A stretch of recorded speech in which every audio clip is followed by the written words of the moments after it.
It's your girl, Quencie.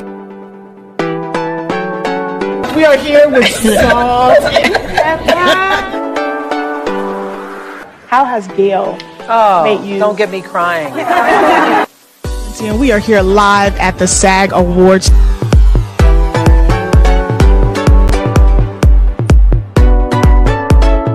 Leave a message. What's the biggest lesson motherhood has taught you?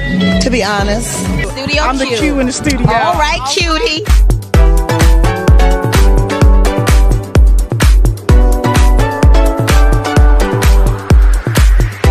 It's a different world. Thanks for coming. Thank you for being letting me know you. It's a interview and shit over here. This is probably the best interview I've ever done. And you're such a great interview. My goodness. This is honestly the best interview I've had in months. I'm hanging out with my booskies. Studio Q, baby. Studio Q Show.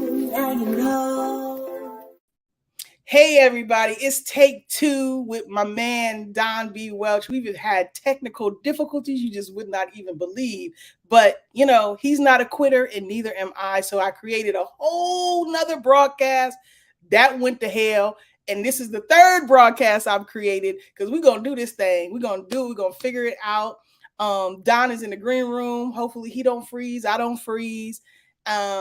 My name is Quencie. I am the host and founder of Studio Q. Shout out to all of the people on Facebook who follow Studio Q and watching this interview. All of Don's friends. Hey, Don's friends. Everybody on YouTube, thank you for watching. Everybody who will listen to this later on my Quencie podcast, thank you for listening. And anybody who will just watch this on the replay, thank you so much.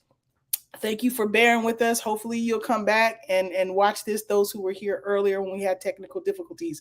But without further ado, I am so happy to have the opportunity to interview director, playwright, writer. To some, he's a singer. I mean, this man can sing as well. Just all around great human being. His name is Don B. Welch. And I'm about to add him to the stream right now. Hopefully we'll have a great interview with no more technical difficulties. Look at Don. It's not your fault, man. Is it safe? Is it safe? I don't know that I told you some demons around. I had to sage my whole place before we got this third one going on. I don't know. I don't know. But we're here. We're here. And that's all that matters. And we're showing in real time what it takes to troubleshoot. You know what I mean? And make it happen, make it do what it do. You know what? I've never told you this, but before I start being able to interview people, because I didn't have any type of connections or know anybody whatsoever, even though I worked in TV as a producer. But once I start doing interviews, like one of the events I wanted to go to so badly all the time was a Don B. Welch production. Oh. Wow. Yes, because you always had all of our people. You always had all of our people. Yeah. And you have said many, many times, we don't celebrate our legends enough. No, we don't. We really don't. And you know what's really disheartening is to be at an event and talk about a particular artist or whatever, and some of the younger people have no clue. I have taught my actors, some of them are not that young, who some of these people are, that they stand on their shoulders. They have no clue. And I'm like, you got to do your research. We have to do that. Mm-hmm. These, come on. There's a reason why I do what I do for people like actor Robert Hooks, you know, for the, people know Spike Lee and they know August Wilson, but there's so many people that we don't talk about that we need to know that these men and women, we stand on their shoulders. And if it means that I have to continuously talk about them to make you know who they are and do your research, I'm going to do that. Yes. And that's one of the reasons why I wanted to go to, you know, one of your productions, not only to see it and witness, you know, a Black man writing, directing, you know, creating, but also I knew on that red carpet was going to be some Black Hollywood. Yeah. I've been blessed to have a lot of artists actors, singers who some of them never did stage plays and they did my plays, or some of them would say, well, I don't really do much theater because I don't like the stories, or they're not, and then I would say, well, just read the script, read my script. And I've been blessed to have so many of them either star or make an appearance in my stage plays and now my film projects and TV work, and they come back, like they're so giving. Loretta Devine, Vanessa Bell Calloway, Dawn Lewis, Lynn Whitfield, Kelly Price, Kenny Lattimore, Essence Atkins. There's so many that have worked with me. Keith Robinson. I could go on. The list is crazy. Yes. Marla Gibbs, Jack A. Harry, Judy Pace, Frida Payne, Ernest Thomas, Darius McCrary, Eva Marcel, Melinda Williams, Vanessa Williams, and Dorian Wilson. See, when you start naming, then you got okay. You better say me. I was there for you. Tatiana Ali. There's so many that, and they've turned into friendships. A lot of them, and Lettucey. There's been so many people that have been a part of the Don B. Welch production. Vanessa Bell Calloway, who's like my sister, she calls all the girls who work for me. She'll say, "Oh, you one of the Donettes."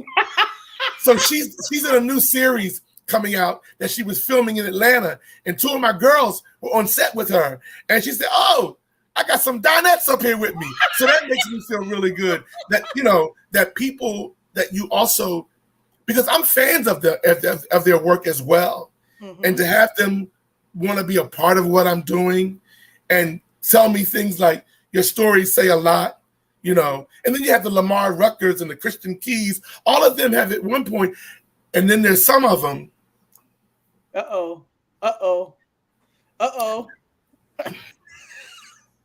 That have gone on to do film and television, and they're not the same, and that's sad.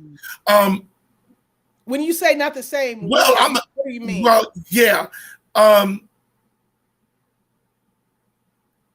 I've seen a few of them on the red carpet. Yeah. And it wasn't like, "Hey, Don." It was like, "Hi." Wow. And that hurt me for a while because I thought, geez, is that what it really is? Because I've actually seen a lot of them come and go. I've been around a long time. And so, but then there's the ones like Brandy Evans, who is now the star of P-Valley, who said Don Welch gave me my, and publicly, I don't ask anybody to say those things. She'll say that, or Melinda, or Melissa L. Williams, who is the star of Ruthless with Tyler Perry, has seen me on the red carpet and bring me over to the mic. This guy. So I would be wrong if I said that there's a few that I see them and they are not the same. And I don't mean you're supposed to change as things happen, but they got a little different. How do you deal with that? How do you know how you deal with it? I'm gonna tell you exactly how you deal with it. Thank you. You don't. Because here's what I know. You can shoot an arrow up in the sky, it's gonna come down eventually. And so I hope that they learn stuff from that the messy part of me would say their names and all that. That's not important. Yeah. But I deal with it because I understand what this industry can do to a young man or a young woman who really came from nothing in terms of, I don't mean their life. I mean from some towns or whatever where they couldn't even imagine being in Hollywood.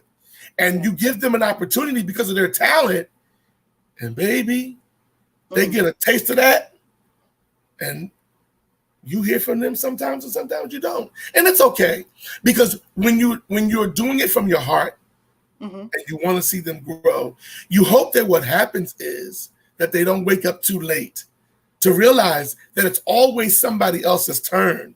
And so by you throwing me shade, Why? Mm-hmm. When I gave you an opportunity. Yeah. But then you have the success stories who are doing so well, and they always say, yo, Don, and they come back. Let me tell you, I'm going to say one person, Eamon Joseph, who's a star of Snowfall. Eamon did a play of mine years ago, and from then on, he was getting more television, more film. He's always come back. If he's available and I say, hey, I got this part, can you come do it? Whether it's a stage play or a film project, he has come back.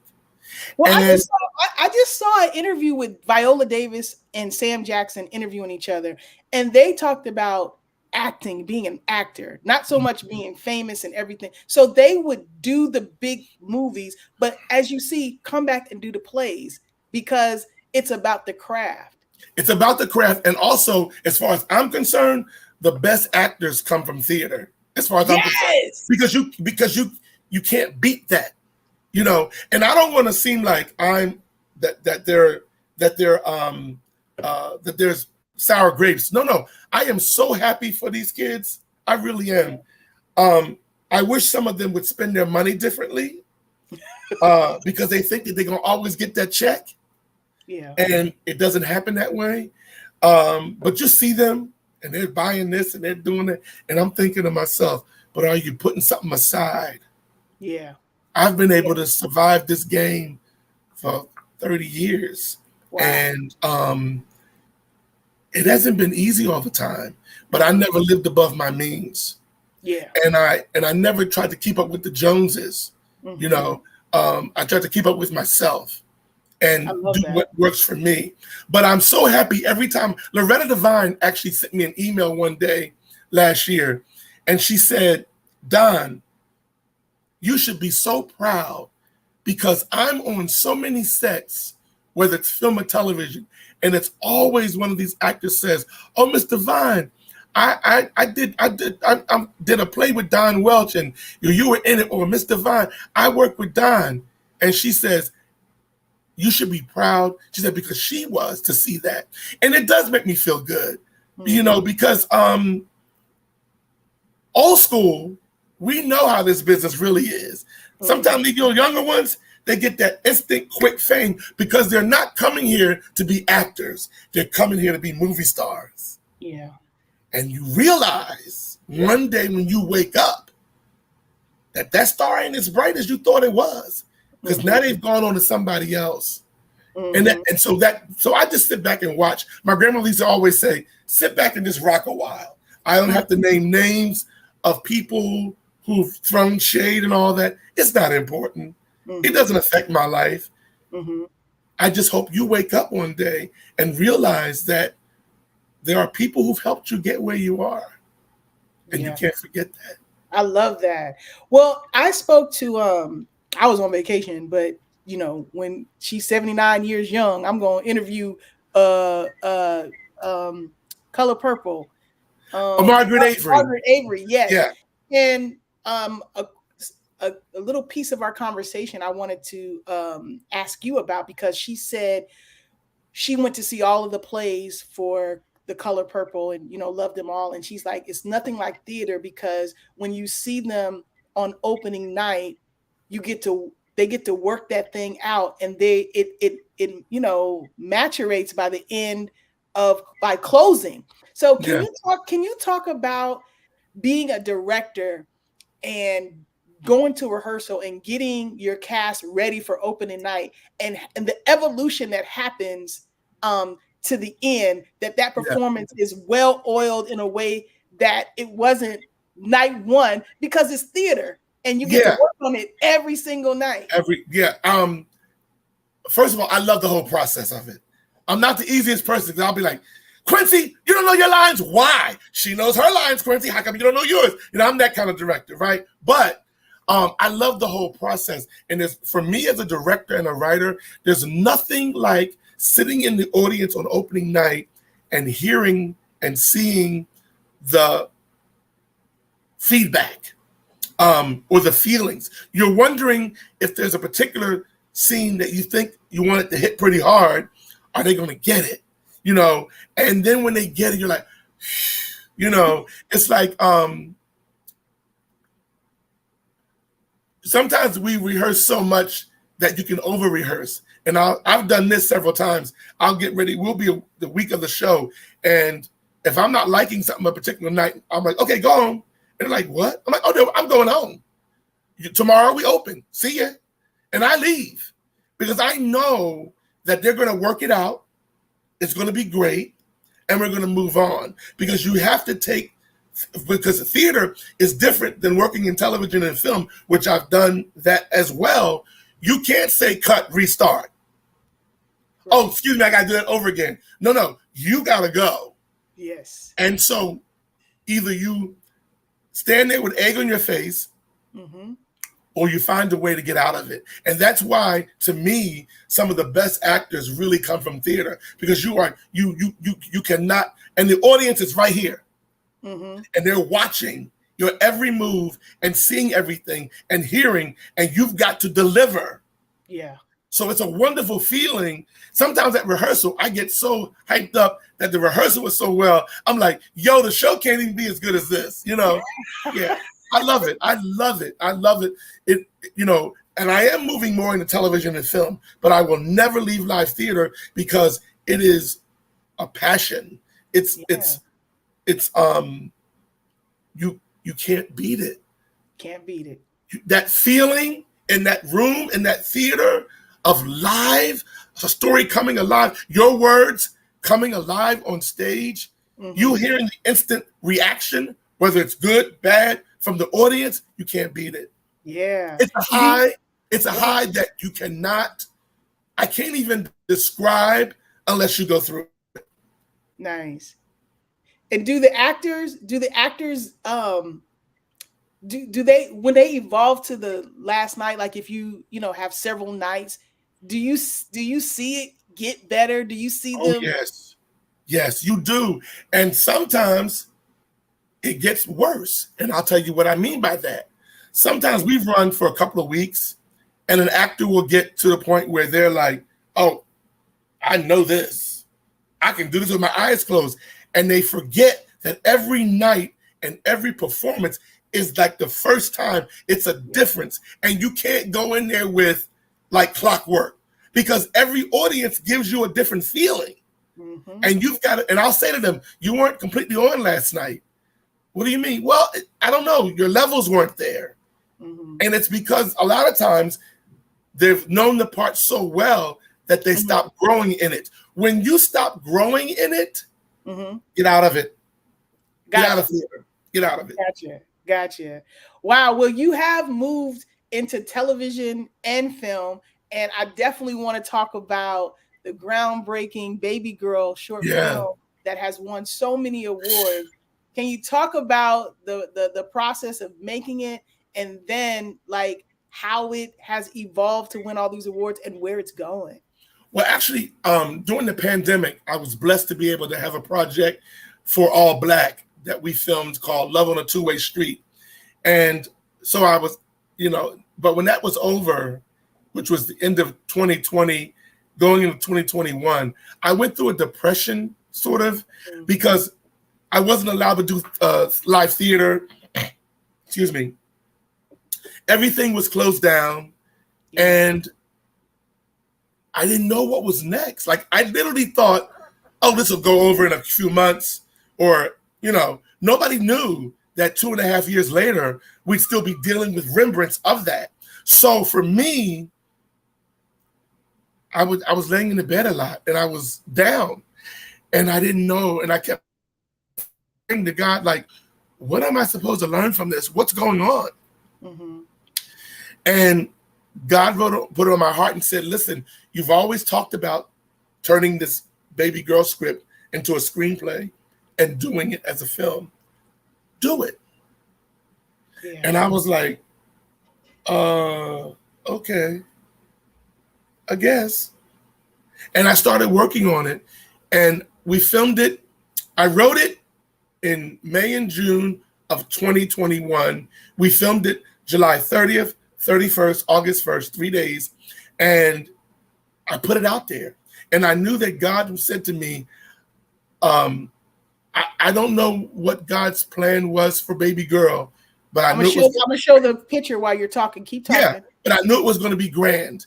And so I got a cast together and we started filming it and we put it out and it started to just get attention from around the world. You know, I don't even know how many awards we've won right now. And although that's wonderful, the message of what I'm trying to get across is what's more important to me. And that is Black and brown girls go missing every day, weekly, monthly, and nobody talks about it. And I know all girls missing or boys should be talked about. But I'm concentrating on girls of color because they get the least attention. Right. And I'll tell you a little secret. Someone told me that works in this field. You would never guess 3 words that are branded on some of the girls that they actually rescue. I said, branded? Yeah, like a tattoo. ATM, cash, and daddy. Because they're told, forget where you come from. You no longer, that's not your life. This is what you are to me. And they use these girls on the underground. And here's the myth, that these girls are all from broken homes and that, no. That is nothing but a myth. And it's so easy for children to be abducted. And even when you talk to your kid and say, don't talk to strangers and all that, it can happen like that.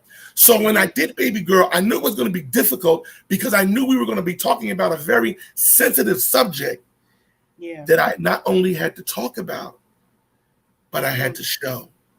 And so I did. And it's hard to watch. It was hard for the actors to do it. Mm-hmm. It was hard to direct it.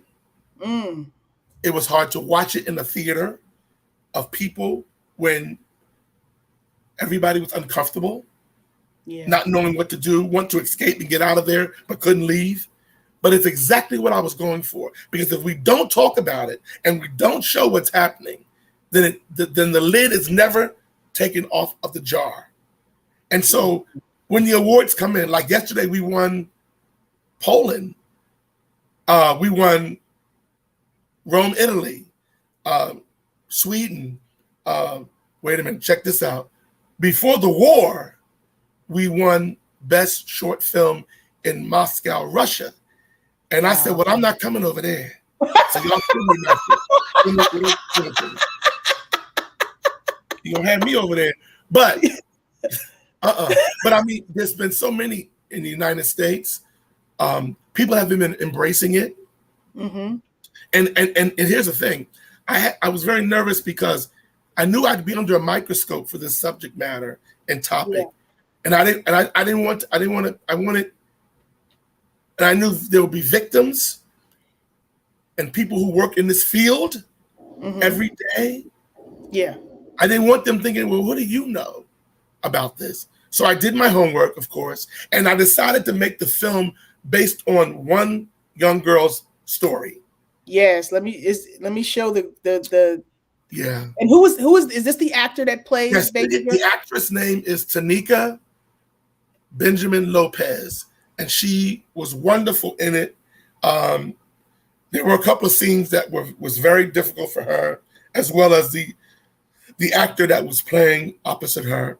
Yeah, it was rough. It was rough, but necessary to tell this story. Absolutely, and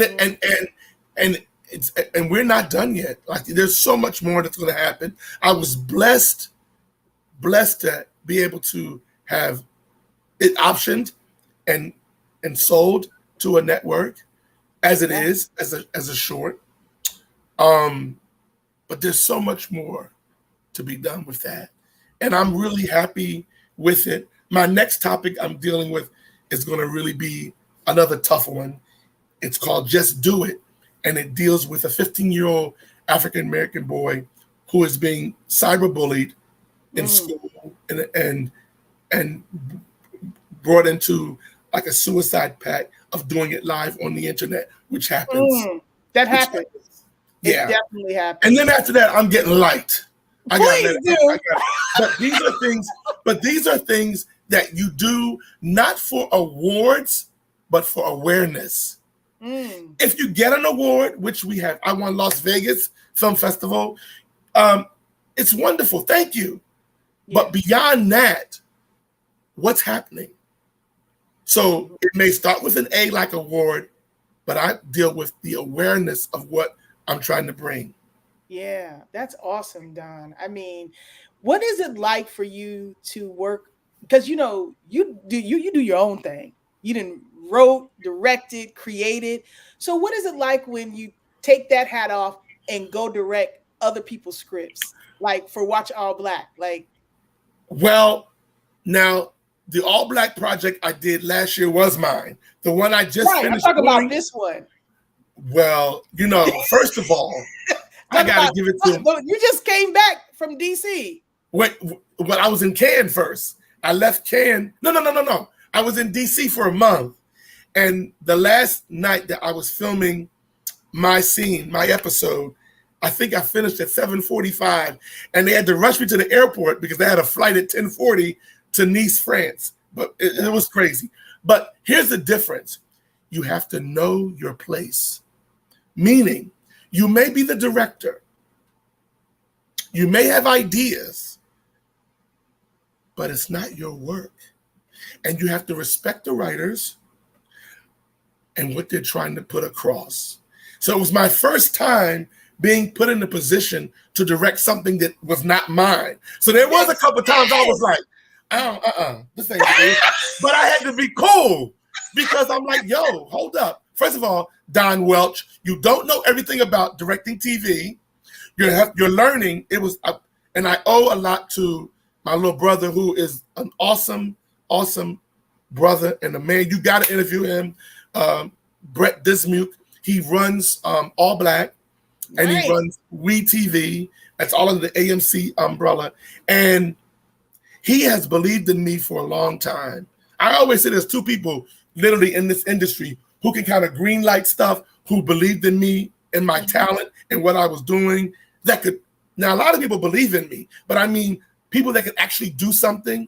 It has been Brett Dismuke and Will Smith. And so I say that because Brett, there were some things that was greenlit for me that I know that people would have said, we're going to hold off on that. Because Don's a different type of writer. He said, let's do it. And so when you have someone that you consider family, but also they respect you as an artist. Yeah. And he threw me in the fire with that. And with doing this TV series. And I learned so much. I'm still learning. I was blessed to have a team of people working with me. Octech Productions down in DC with Bree and Chuck West. We've worked on things before, but they were mine. This wasn't right. That's what I'm saying. They were mine. So yeah, this one wasn't mine. And then they have a young lady who I directed scenes 1 through 4. She directed 5 through 8. Her name is Chaz Tier. We call her Chaz. She is a brilliant young filmmaker and was so giving and supportive of me. I said, it was the first time I've been doing a series. I've done like film and stage, and when you have that kind of support around you, people that are like, yo, no, we're here to help. That's just, it was a wonderful, I came away, I went there with a little anxiety, like, oh Lord, but I came back with, shit, what's next? What's next? Let's go, and still learning. I love that. I mean, I had some people coming up to me, as a director, they come to you all areas, wardrobe, hair, props, and they say, Don, we want to get your opinion. I said, that's good. And then they walk away. I said, oh shit, I hope so. But it was a learning experience. I say this, going to do that in DC for a month. We filmed in DC, Maryland, and Virginia. Going to do that for a month and going straight to Cannes. When I landed in Nice, France, and I was in my Uber going to my flat, is when it hit me. I said, wait a minute.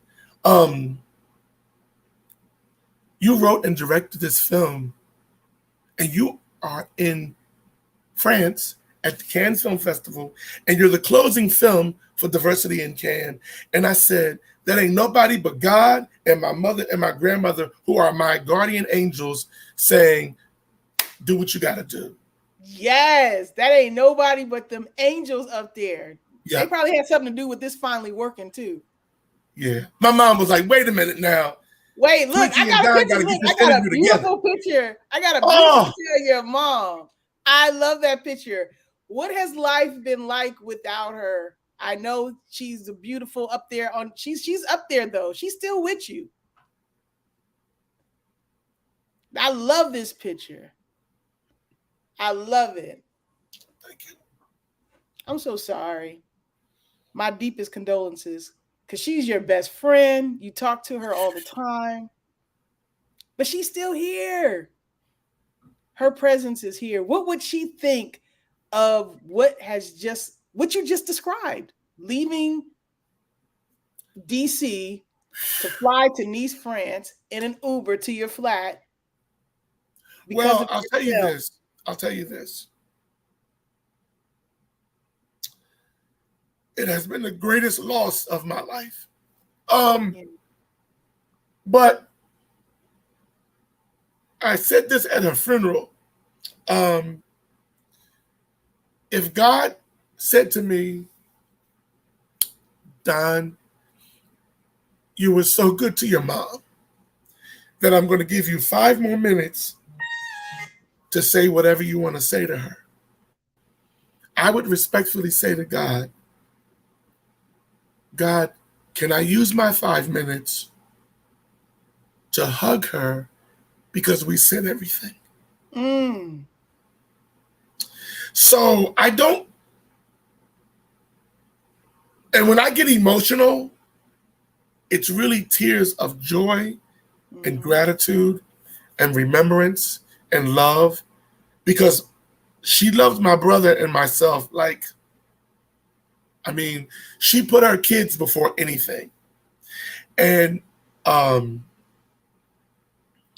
of the things that I share with people, and it's in my book too, coming out. One of the things that I share in the book is that the week that she passed away, I was sitting in her bedroom back in Philly, and I was giving her lunch, and she was just staring at me. And I said, Mom, what am I going to do without you? And she said, oh, you're going to be fine. I said, no, I don't want to be fine. I want you here. And she said, well, let me tell you something. There's 2 deaths you don't get over. That's the death of your mother and the death of your child.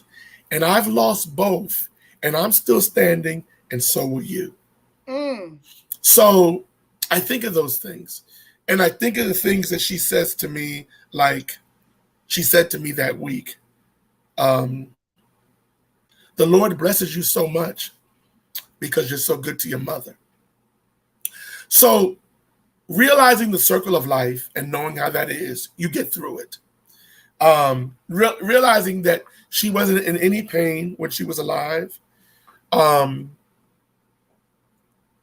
that she's all over my place. Like, I have photos everywhere.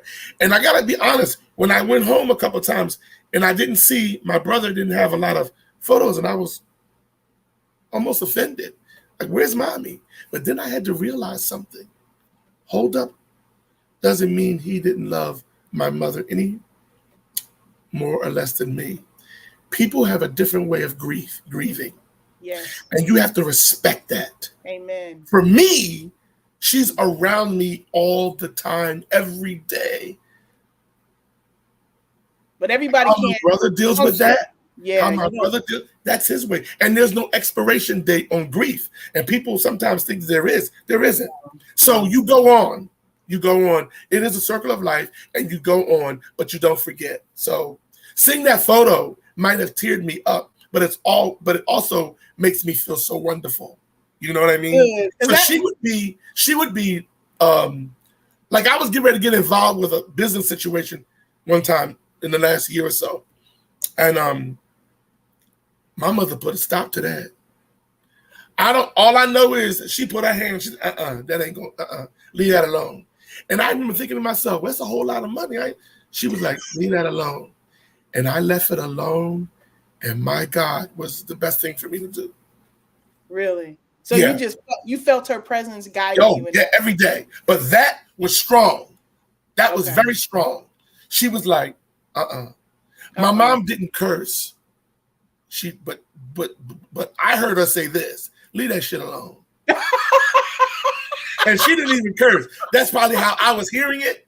Yeah. You know, but I didn't do it, and it was the best thing that I didn't do. Wow. All money ain't good money. All money ain't good money. No, that's the truth, Ruth. Right. And I'm so happy you had a great mom. You know what I'm saying? Yeah. And that, you know, it's tears of joy. I didn't post it for you to tear up. I just thought it was a beautiful thank picture. you. Yeah. That was actually at a party I had before I knew you out here, and she came in for that. Yeah. Nice. And I don't even remember who. Oh, I think Debbie, the photographer, Debbie Diamond Dust Photography. I think they took it. I think Debbie took that shot. Yeah, I love that picture. I love that. I remember I was looking back at the first interview that I did with you, and I was like, I had totally forgot that you was about to go to Whitney and Bobby's wedding, but you had your brother's birthday my brother's first wife anniversary. You created and I was throwing him. You had to go to a party, and you chose. I was throwing him a party, and in Philly, and it was on the same day as Bobby and Whitney's wedding, and I was sick to my. I was like, oh. And I told him, I said, listen, if you were not my brother, I would cancel this whole thing and not do it. I would be like, but I didn't go. And sure. But I have the invite. I still have it. No, you don't. I have the invite and the return. You know, when you say if you're gonna come or not and all that. Yeah. I wish I would have known that when I was at your house. I would have took a picture. With it. You know that's right. You know what? I forgot. I know what Whitney means to you. That's right. Come on now. Yeah. I gotta show it to you, please. And it's one of those things that I'll probably never put on eBay because they probably would just go crazy. And actually, Sissy actually did the actual. What do you call it? The calligraphy or whatever. Yeah, a lot of it she did, I think. Yeah. Oh, okay. Well, I was just like, when I was rewatching, I was like, no, he didn't. He loved his brother. And you know what? And actually, Will came to my. Will was invited. That was going to be my next. Will was invited, Will and he came to the party as well. And I said, I said, you came. He said, yeah, we were invited, but. We just came here, and I was like, okay, all right. Wow. But I still wish I had gone to that wedding. I wish you did too, just so I can have a story. You know, anything that related. Oh my gosh, I'm like, I know.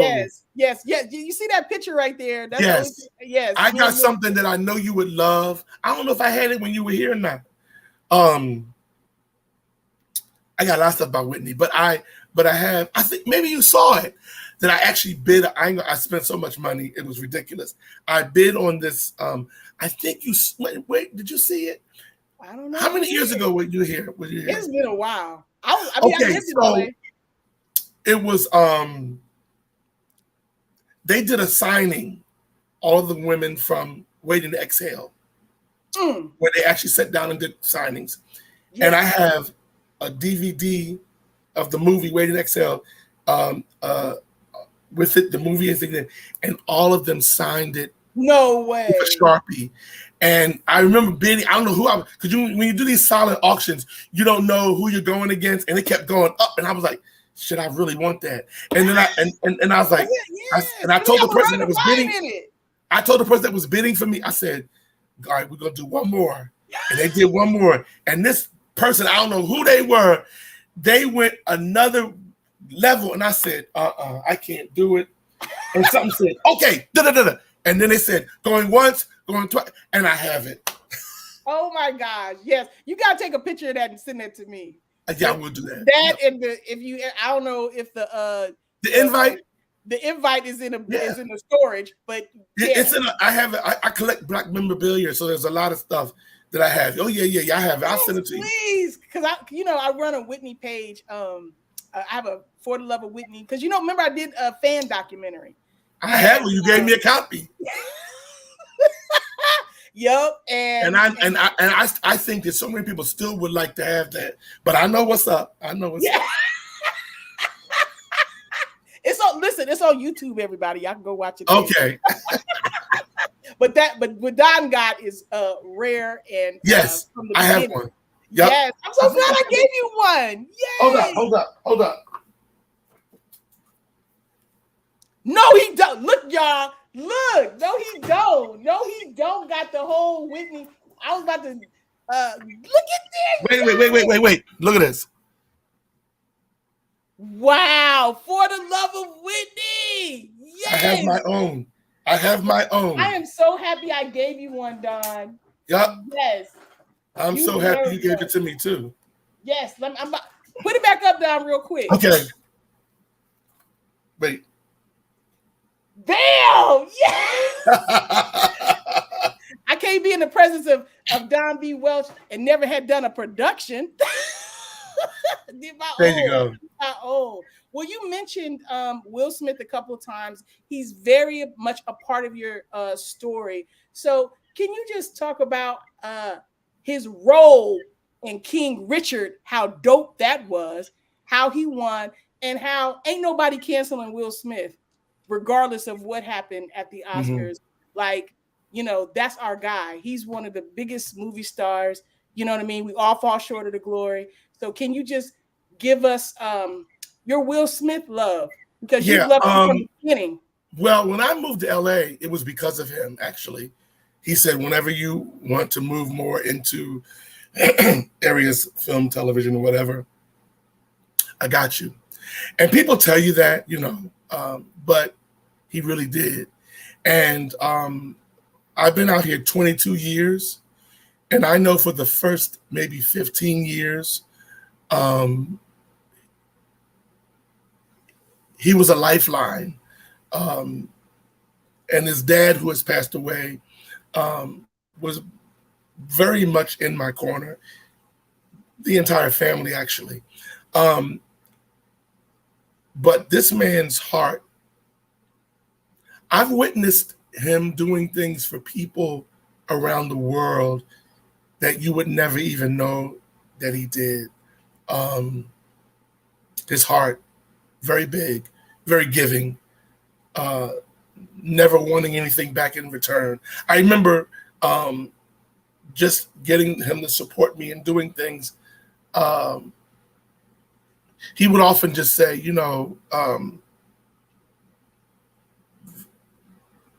be of service and pass it on. And I didn't need anybody to tell me that, because I've always been that kind of person. But to know that the love and the support was being given to you because someone believing in your work and believing in you and wanting you to have an opportunity to step up to the next level. And there were so many other people. I'm only speaking from my standpoint. So when I saw King Richard, it was one of there's been a few movies of his where I really forgot it was him. Yeah. And he deserved every award that he was given for that and the work he put into that. It was it was. And the young lady, the actress, who I also love, that played his wife, Adjuan Ellis, off the chain. Yes, and Will gave them upgrades. Like she said, I wasn't paid enough, and Will gave them all bonuses. He see those type of stories like that. It doesn't surprise me, because his mom, his grandmother, I knew his grandmother. that's just the type of person he is. Yeah. Yeah. And he's And still I sat there and I was watching King Richard, and I was thinking how he came out here maybe at the age of 19 or 20 or whatever, and he's still doing his thing and still making a difference, you know. Yeah. And what do you see for the future? Because I see Will Smith coming back even better and stronger. Will is a survivor. Yeah. And I think what we have to do in life when things occur is that we have to let God sort of dictate the next move. I have not had an opportunity to see him in a while. But I don't even want to use the word comeback. But sometimes life throws us a pause button. And it's like the old tape recorders where you could say rewind, fast forward, stop, a pause. Yep. Well, it's just a pause right now. Just a pause. Yeah. And yeah, I love that. I love that. Now you have, I don't know, because you bring back stuff all the time. So upcoming, you got Church Secrets. Oh God, I got in trouble. Every time I do Church Secrets, I get some minister calling. Well, they don't always call, but because I tell the truth. And Church Secrets deals with a mega church pastor. It's a bunch of them. I can see them all coming after you. I had a couple of them. We haven't done this within maybe 3 years or so, maybe longer.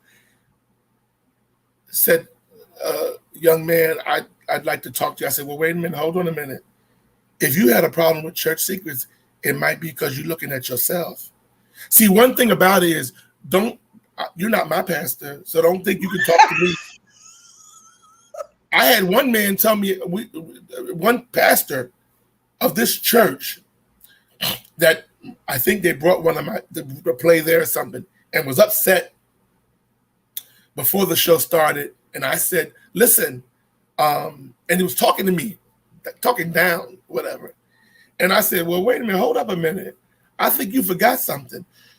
That packed church in there is your parishioners. I'm not.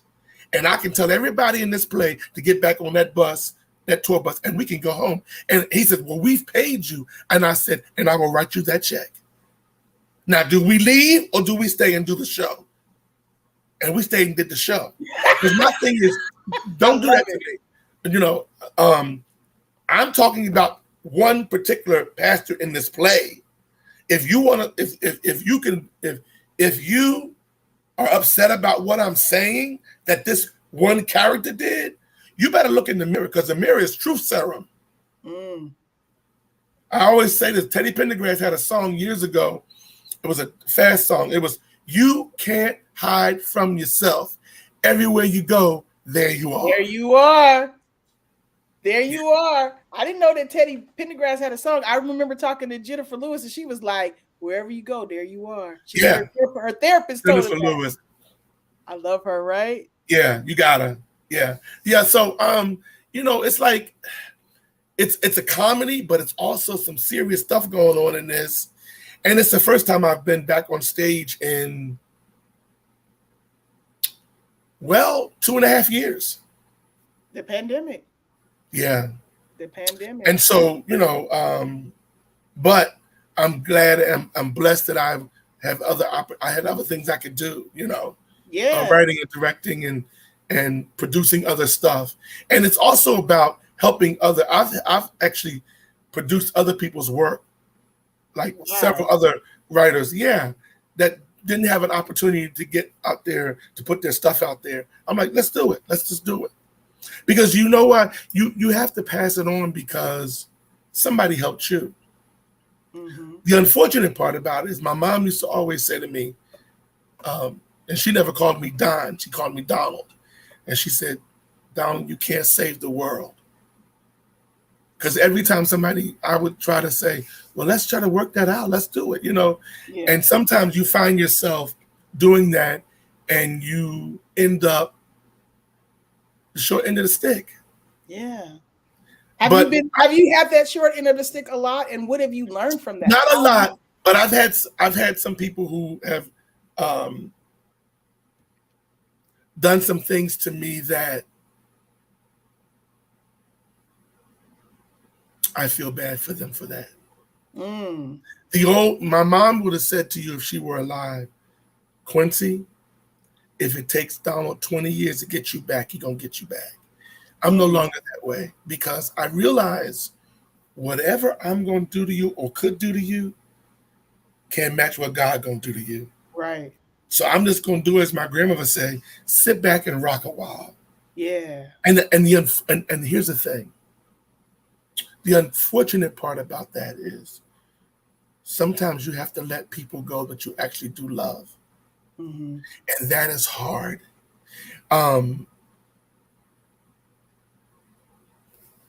That's hard. Yeah. How do because you it's difficult to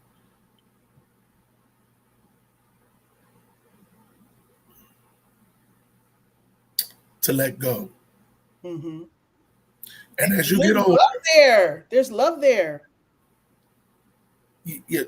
As you get older,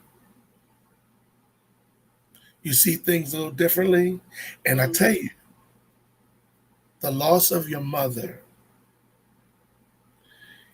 if I can deal with every day without my mother physically being here, trust me when I tell you, I can do without your ass living. Never heard it quite put that way, but yes. I can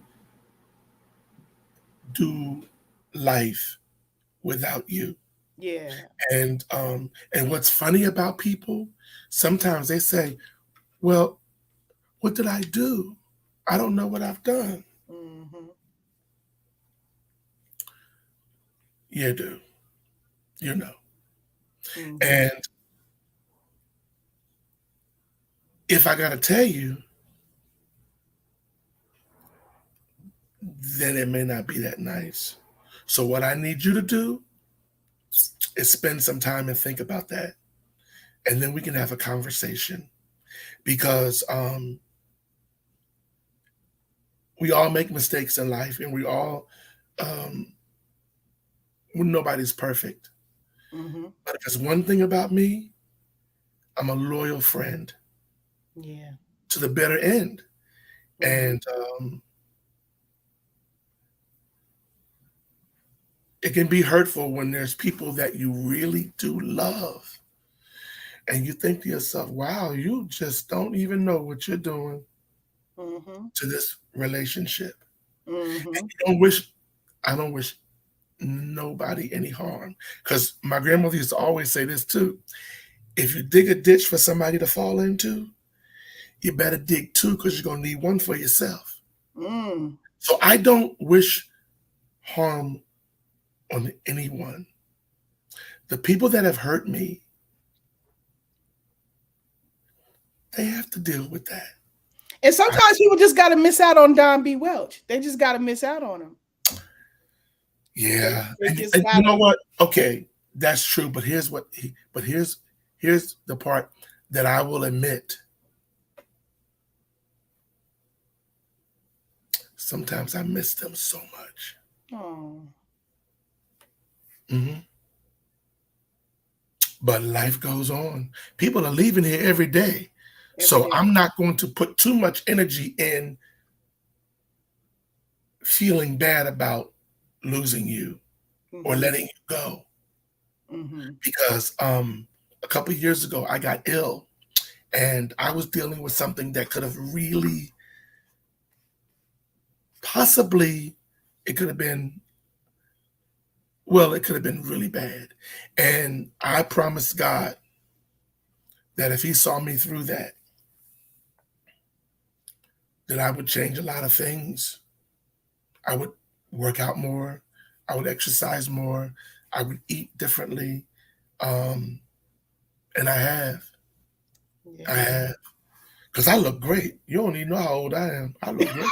And I love it. I love it. That black don't crack. Wait. You ready for this? I told my family, I said, listen, whenever I leave here, you know how the tombstone say sunrise and sunset? Y'all leave that sunrise blank. Listen, look, I have a living will, and it has in there, do not put down Don's. So I was telling my brother or my niece recently, I said, I mean that. If it says sunrise and sunset, leave that sunrise blank. I love it. And, wait a minute. So one of my actors said one time, well, I went on the internet and I saw your age. I said, no, what you saw was 3 ages of them. I'll tell you this, one of them is correct. Don't worry about it. Don't worry about it. I'm not going to tell you which one. I'm not telling you which one. Well, you know, I got to end with a Don B. Welch Studio Q customized lightning round. Lord have mercy. But before I get to that, there's just one other question, because you work with so many people, right? But also Hollywood, then / Black Hollywood is so small, right? So when you're talking about letting people go, or people who come to be movie stars, but you help them and they forget about you or act funny or whatever. Like, they do this. They do this on the red carpet. Hi. So you know what I do back? What? Hi. And I shake my head and walk. You give it right back to them. Oh, it's like, really? I want to know, like, how, because you know what I'm saying? It's a revolving door. Like, people want to be in your stuff before they was acting like, so how do you how do you manage that when people have been, because you said people were horrible to you when you first got into this business, and it's small. So maybe somebody who was horrible to you is connected to somebody who was wonderful to you. All right. How do you deal with all of that? All right, hold on. I'm going to tell you a story. It's in my book. When I came to LA, Frida Payne took me to a industry party. And this actress came up and Frida introduced us. And Frida said, this is my friend, Don Welch. He's a writer and a director. And the actor said, oh, television, film? And I said, no, theater. And the actor said, well, this is a TV and film town. Good luck. And turned around tipsy and walked away with their drink. And I remember Frida's face looking like, oh my God, feeling bad. And I remember my face looking at this actor walk away. And I said, I'm going to make you respect theater and you're going to work for me. And they did. And they have. But what is that like for you? How do you maneuver in those waters? Because well, because I knew not to take it personal. Okay. And I knew that was the liquor talking.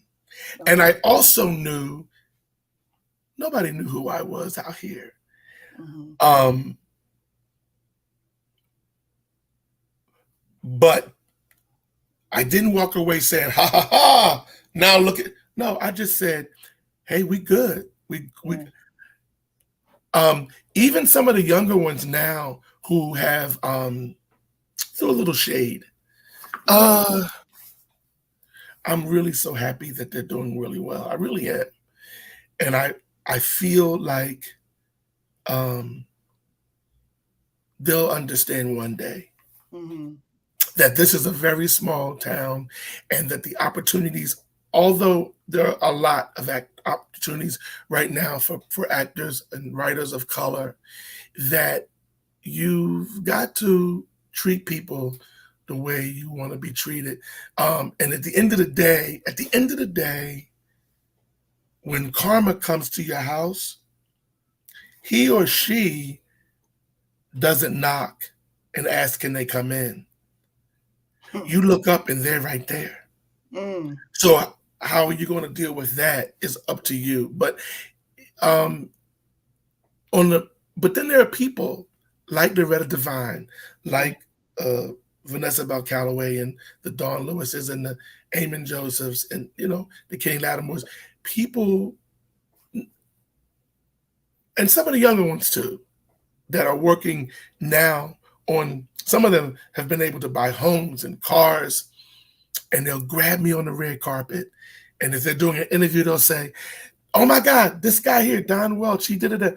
Or like a Brandy Evans, like I think I talked to you about her earlier. Yeah, P-Valley. P-Valley, who never forgot. Mm-hmm. Who said, this man gave me an opportunity to put me on stage when no one else did.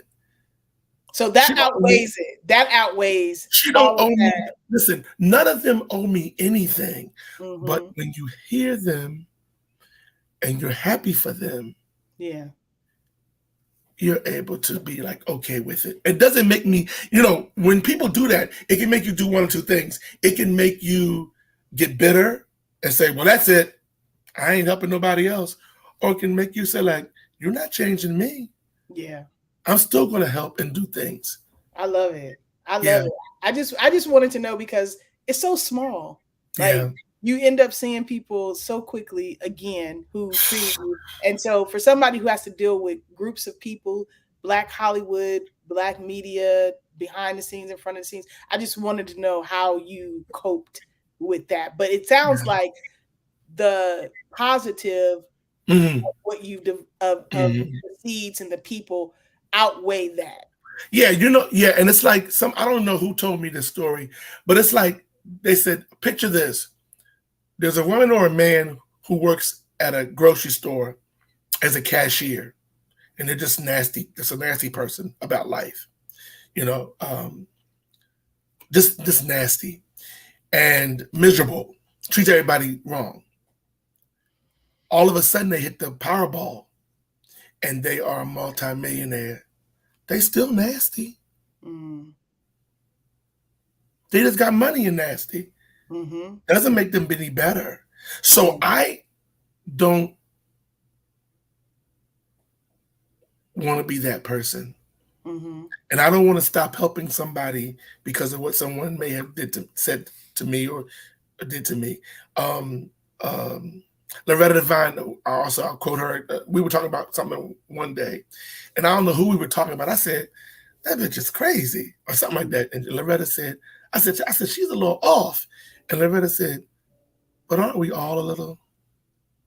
And I know how she meant that, Mm-hmm. So we have to be very careful about stuff like that because we never know what somebody's dealing with and what they're going through. Mm-hmm. And I just want to be someone who's known to help when I could. I'll still check you when you need to check. I have no problem with that. Yeah. But it's not about me, It's like you look at people like, I mentioned him because he is like my little brother, Brett Dismuke, who I said to you before, runs All Black and We TV. He's quiet. He's not like, he ain't like me. I'm like this. he's here, but he is quietly building a resume of wonderful stuff in this town, and he's taking people with him. Love it. And that's all it means for him is to support the community. And you can't help but love that. Well, you got to hook us up so I can do an interview. Yes, I will do that. And as a matter of fact, you need to do one very soon because he is really doing his thing. Nice. He is, man. Yeah, he's doing his thing, and he's building that network and those networks. Oh, I see it. I see the We TV All Black collaborations, and I see it. Although there are a lot of people to make that work. Yeah, that's his vision. Yeah. And he's given so many people opportunities. And because he is like in the background, because I'm loud. You know that. I'm loud. We love that about you though. He's like this. And he will get things done. Yeah. And so there are people like that make this industry, you say, oh yeah, that's a good person, yeah. And so it's not all bad out here. You know, there are some people who are doing some things. I remember, I'll tell us one little story, because her and I really don't talk that much.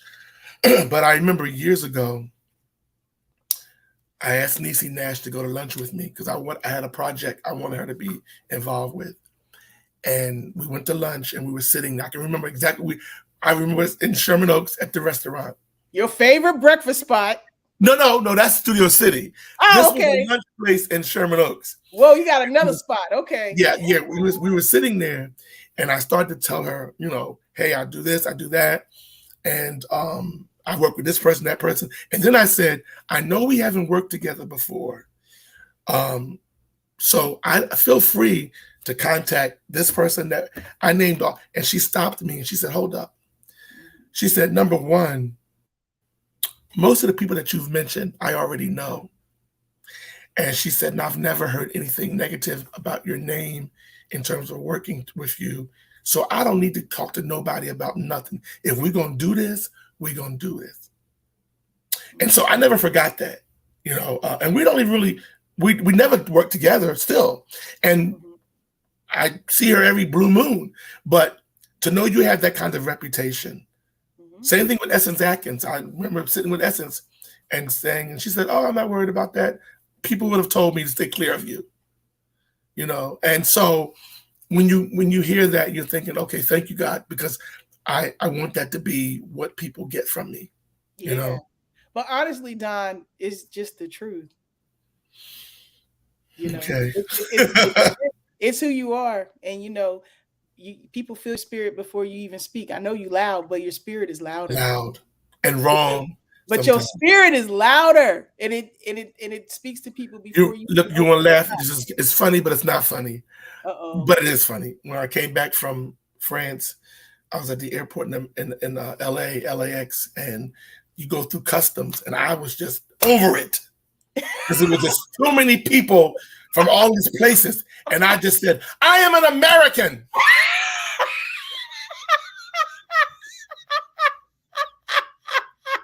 Let it be. Let the record show. So wait, people said. So there was a brother at the counter that doesn't, you know, they ask you a million questions. He just said, "Come on." He looked at my passport and he said, "Welcome home." I said, "Thank you." I was done. Listen, it was 14-hour flight. I don't care where you're from. I just need to get in this line and get out. So 14 hours. That's a long time.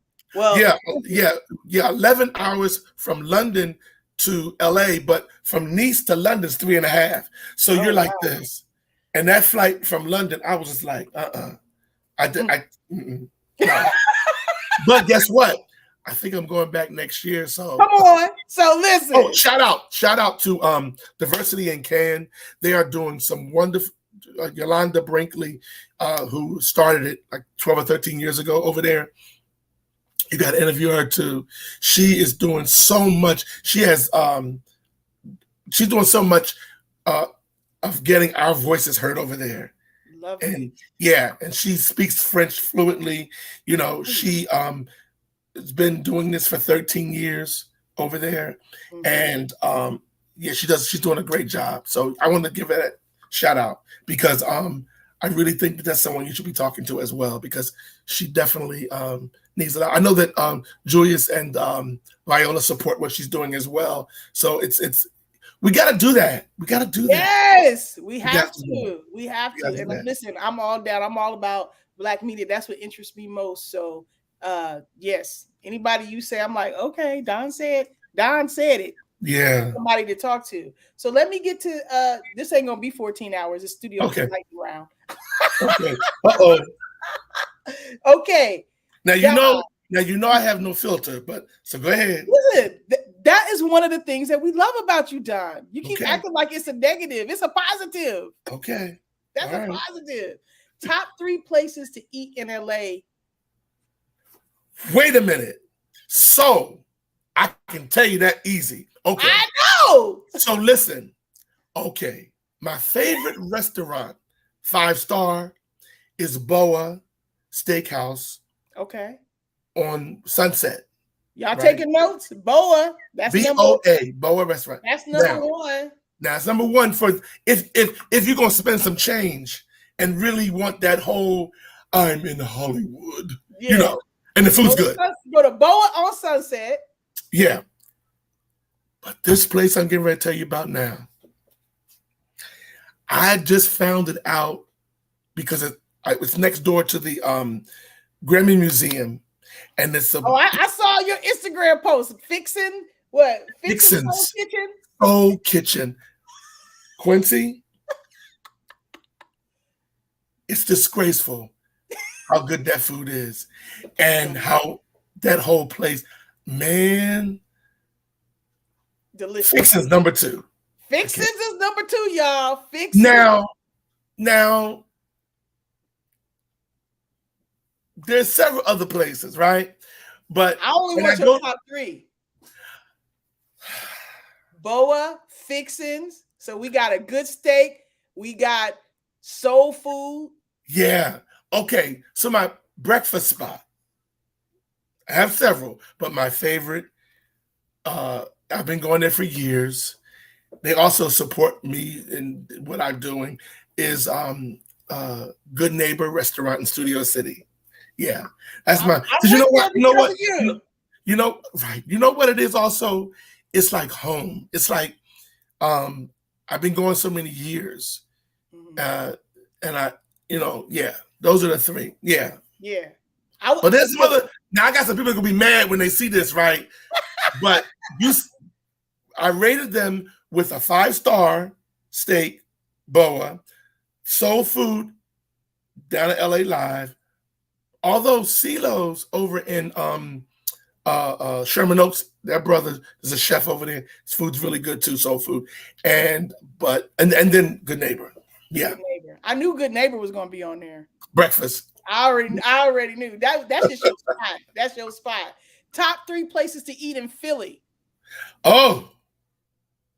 Well, you can't go to Philly and get like a cheesesteak or a steak unless you go to Ishkabibbles at 5th and South Street. Ishkabibbles. Now, as far as other spots, well, because I've been gone so long, I'm trying to think. At one time it was. I know you can give three places though. Yeah, but I don't think. Well, we got the cheesecake. I mean the cheesesteak. Sorry. Yeah, that's the place for that. Yeah, that's Ishkabibbles.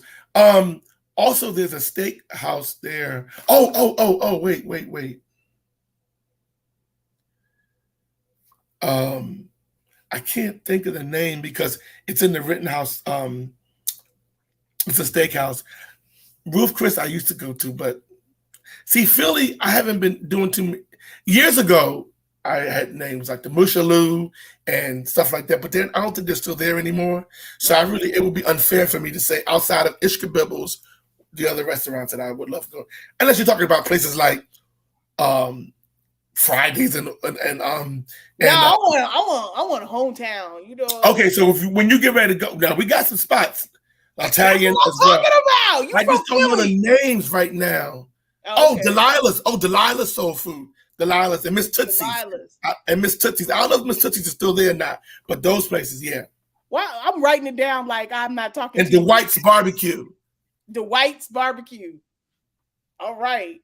I'm like, come on, you got to have a few for Philly. That's where you from. Absolutely. And that's still my favorite place.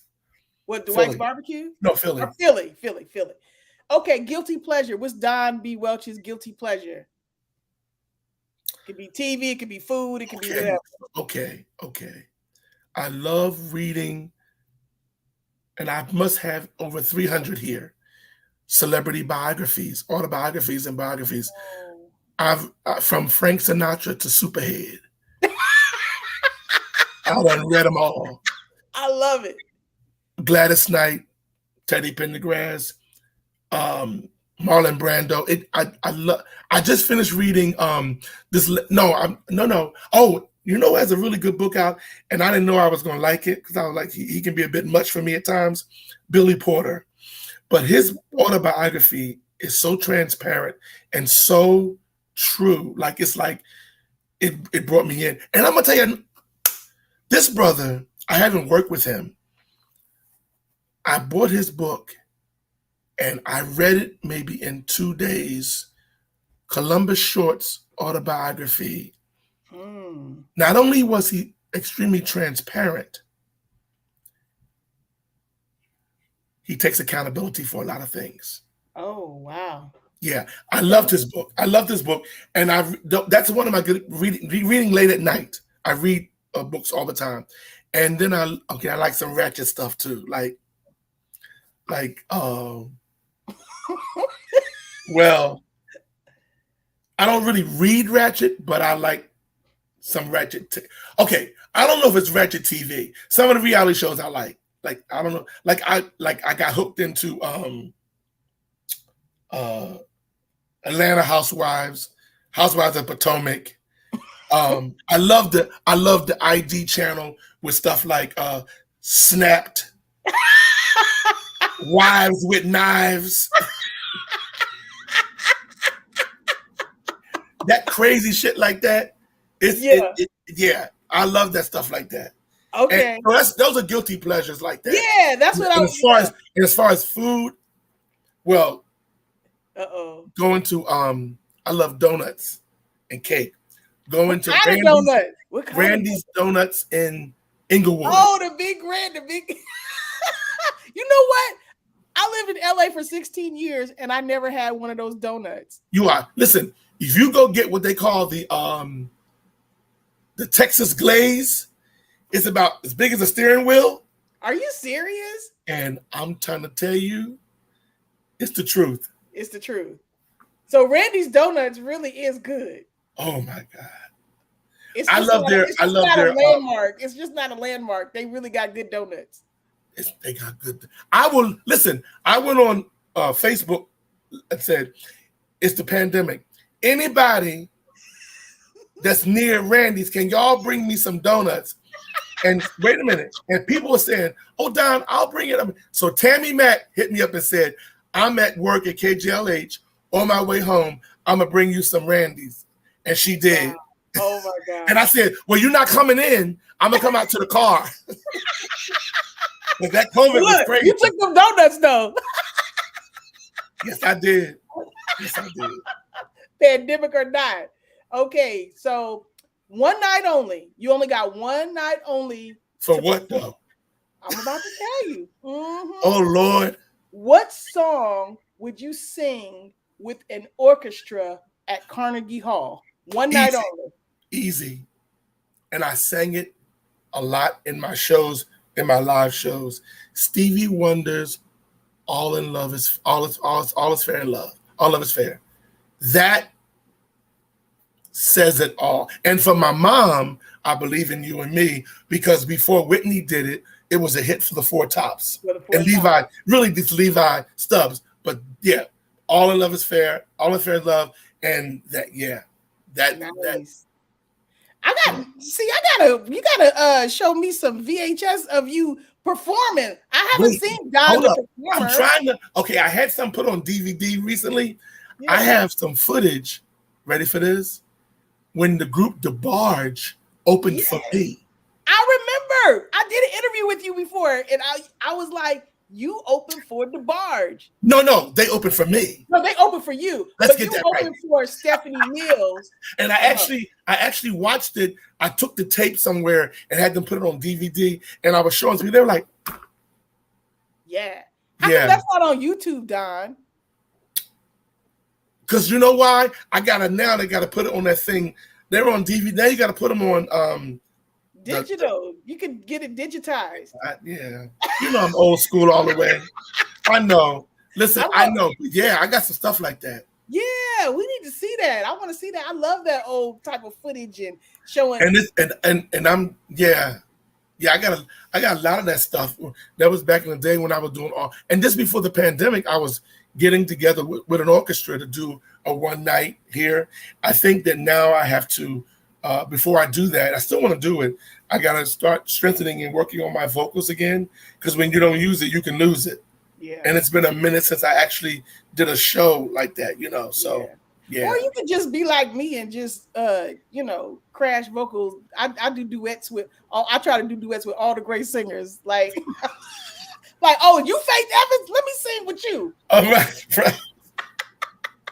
Right. I remember letting Kenny Lattimore and Lettucey and Darius McCrary at different times here, because I did a CD, I did a whole on Will's label that was never really released, and they were in the car looking at me like this, like, what is wrong with you? I never knew you could sing like what? That's not you. And I'm like, yeah, it's me. So I have all that stuff. It is what it is, you know. I got sort of, because if you were to ask me today, what's still my greatest joy, even though I haven't done it in years, it was singing and performing live. I loved it. I used to have a full band and backup singers, and we would travel New York, DC, Atlantic City. I was always performing.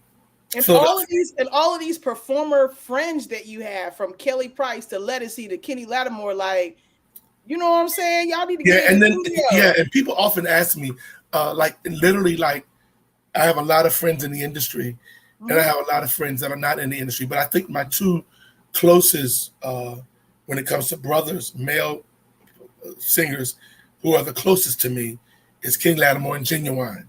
Like, I literally, we don't go like a week that I don't talk to either one of them or both of them. Just awesome people. Yeah. Awesome people. You know, that's a gift. That's a gift to be able to connect with awesome people in an industry such as this. Yes. People might know like sides of what, but they, you know, there are people like that who just have hearts of gold, you know. And, you know, like I always tell people when they talk about Loretta Devine and Vanessa, girls like that, and Dawn Lewis, they never had to do with Don B. Welch production. Mm-hmm. And they have done many. And they got my back. And you come for me, they're going to be right there. Mm-hmm. And vice versa, you know, when it comes to them. And then my dear, dear, dear 91-year-old special spirit, Marla Gibbs, same way. Same way. It's just the love that people give you, you know. Yeah. I'm very fortunate to have that, you know. Yes, and I'm happy that you have it. But in my opinion, you attracted it because of who you are, you know. Thank you. Yeah. I thought I was somebody, when I won't say who it is, but somebody gets as big as like Will. One day I had to realize and say to myself, I got this nigga's phone number in my phone. I grew up like, what? Exactly. And you're like, what? Life. Yeah. Life. And putting that work out there. Like, don't take away from the work that you've put out as well. You know what I mean? Connecting. It's like, it's God, it's life, but it's also you. Thank you. I appreciate that. Yeah, it's the truth, man. I'm just telling you the truth. Best go-to curse word, either simple bitch or shit. Which one is your favorite? How did you know?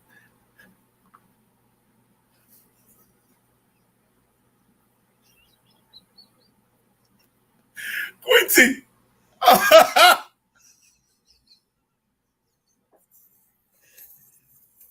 First of all, you're wrong for that. Because I'll call somebody a simple bitch in a minute. I don't even believe you just said that. I can be in a car. I'll be like, look at this simple bitch. I will say that. So I need to get a shirt. Quencie, you be knowing too much stuff. Wait, that's why I think I told you this part. I was offered my own reality show a couple times, and I turned it down because I know that I would say some stuff that they're gonna really want to have on. Simple. I will say that in a minute. I will be like, why did she do simple bitch? I will say that. How did you? Look, Sam said, I'm going to go with simple bitch over shit. Listen, I will say that. Would you look at this simple bitch? Yeah, wow. You be knowing too much stuff, but anyway. Best directing experience to date. Theater, television, or film. Excuse me. Come on now. Come on. I'm going to say theater because that is your baby. Okay. I've written 32 plays, right? Mm-hmm. All been produced and put out. I don't really have a favorite, but my favorite one to direct was called Three Sisters, and it starred Vanessa Bell Calloway, Dawn Lewis, and Loretta Devine. I remember going to rehearsals and watching these women up there, and I'm thinking, yo, this is, whoa. And then when we closed, the theater calling me the next week saying, people are saying, when is this coming back? They want to see it again. They want people to come. We had lines around the corner at the Wilshire E. Bell. That for theater, for film, Baby Girl, and for television, Hush. Because yeah, those are the three. Nice. From the different avenues. Yeah. Yes. And is Sisters the play you're most proud of? Because 32, that's like 32 children. You got 32. Yeah, Three Sisters. No, the most proud. Yeah. No. Most proud of. Now that's where it gets tricky because they all speak to me differently. Mm-hmm. And I don't like to compare them. Like if you were to ask my mom, which kid do you love the most? My mom would be like, I love both my kids the same, but I deal with them differently because they're different people. Right. That's the answer. That's the answer. Back to mom with the mom thing. She be dropping them gems. What do you hate more? Lateness or excuses? Oh.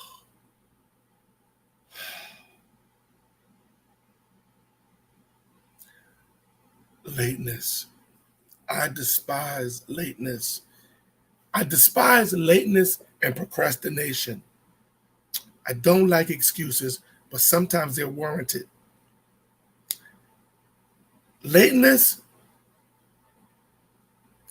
don't use LA traffic because you know it's always LA traffic. So wherever you're going, you leave in enough time. Now, I have some friends of mine, celebrity friends, who are always late for everything. So I never say the right time for when we're doing something. Smart. That is very smart. Never. Okay. Describe the following, and this is the end of the lightning round. Describe the following in one word. The following. The bachelorette party. Life-changing for me. Yeah. Mm-hmm. Baby girl. Career changing. For real. Philly.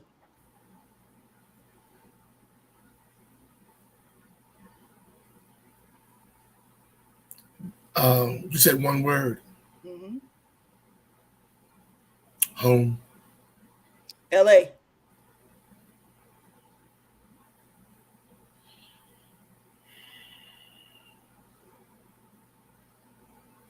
Career.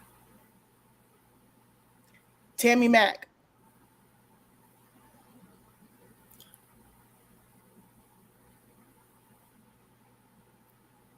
Kindred spirit. That's 2 words though. Sorry. But I get it. I mean, you know, we rule breakers on top of that. Adam Wade.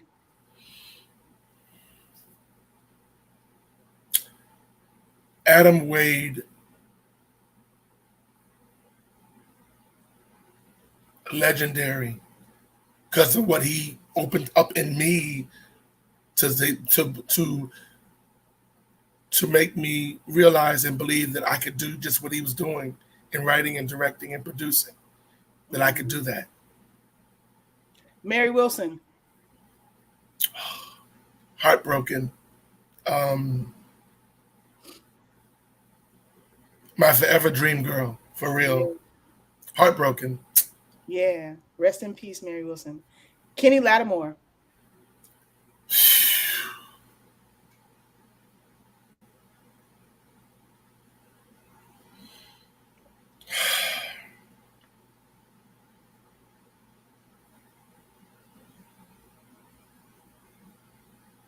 Just a dear friend. This is a man that I've known 21 years, and I have never heard him say a negative word about anybody. And some things that he's had to endure, he's always leaned on his faith, and he's never said nothing. He done seen me say some stuff. He'll laugh and be like, but him, people have said some things to him, hurtful. He's never retaliated. He just kept on being that beautiful spirit. Mm-hmm. Yeah. Dawn Lewis.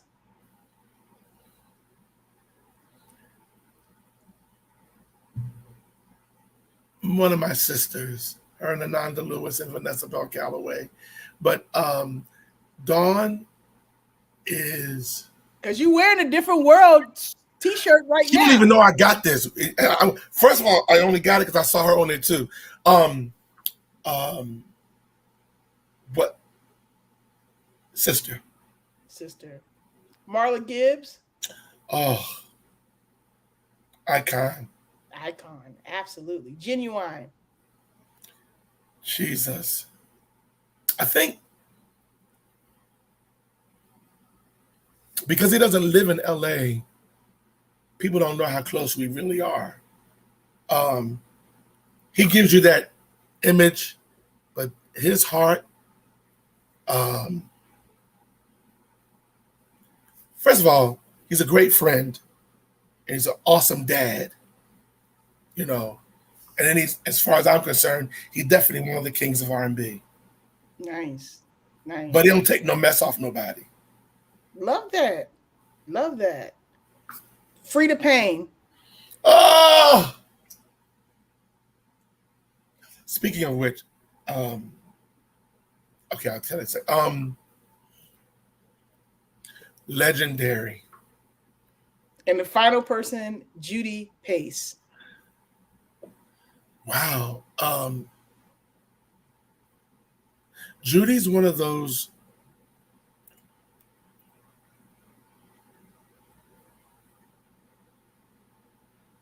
legendary women in the industry who broke down, who knocked down a lot of doors, being a beautiful, gorgeous, dark-skinned woman in Hollywood, and knocked down so many doors for some of these girls today who have no idea who she is and what she did, and she's not angry about it. She's not bitter about it. She's watching the success that her daughter is having. Who's your daughter? Her daughter is Julia Pace, who was on Young and the Restless, who played in Notorious the movie, and now she's on the Tyler Perry show, All the Queen's Men. Beautiful. Julia Pace Mitchell. Look her up. Okay. Works all the time. Beautiful. And she's watching her daughter. Her other daughter's a lawyer. But this one, that's one of the reasons why she kind of stopped the business. She was raising her girls. Yeah. I love that.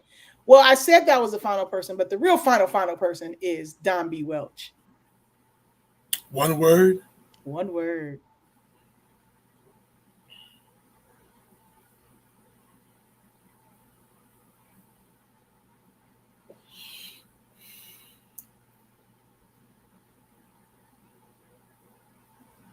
Loyal. Yeah. Loyal. I love that. He's sick too. He got some crazy shit, but loyal. Don. Do you not see how the angels came through? Yeah. Like literally, we could not get this together. Nope. We tried. This is the third time, I believe. Yeah. And the angels won. The They angels won. won. And I want to thank you for continuing to do what you do. My dream for you, and I believe it's going to happen, I just don't know when. I'm going to put some feelers out for some stuff too, just because I got a big mouth. But I think that you need to be in a position beyond the wonderful work that you're doing now and all the artists that you've interviewed. One of the things that everybody says, or the majority of them say, is that you do your homework and they feel it was one of the best, if not the best interview they've had. You're not messy, but you will ask for the truth and you will still get in there, you stuff that you want to get across.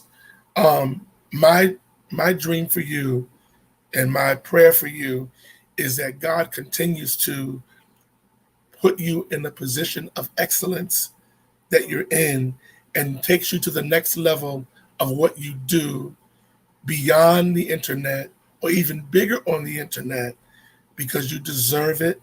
You do your work well, and you've been consistent for the longest time that I've known you to do it.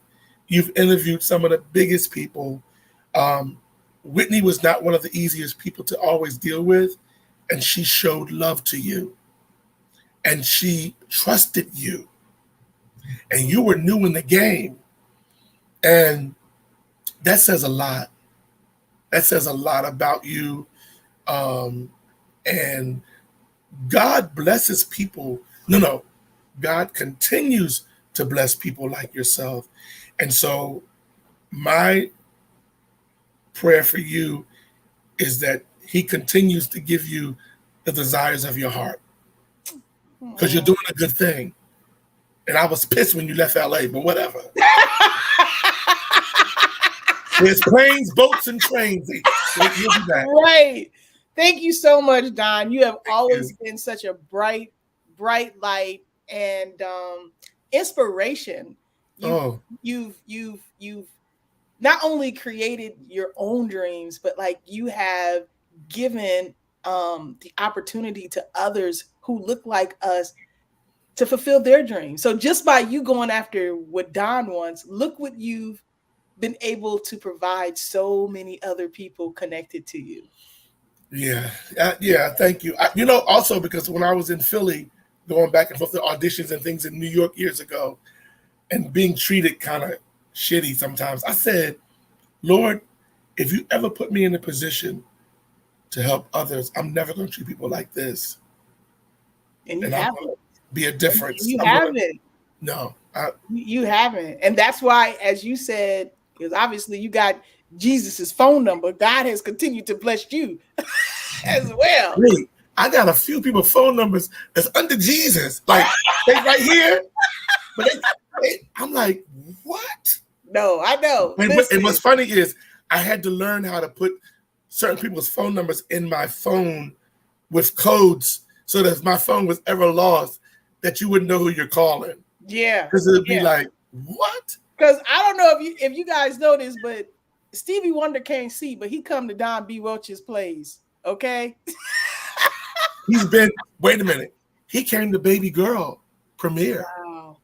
And he's come to 5 other productions. One time I made a mistake and said, Stevie, I want you to come see my play. He said, lend me your eyes.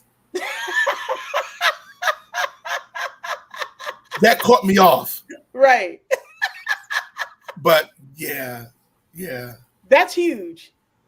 That's huge. In my book, I told some stories. Love it. When is your book coming out? Are you writing it now? First of all, it should have been done. It's every time I get back into writing more. My editor in New York, she's like, I'm not saying no more to you. Send me more stuff. The hard part was what to talk about and what not to talk about. I'm not trying to hurt anybody's feelings. Yeah. But I'm telling my story. Mm-hmm.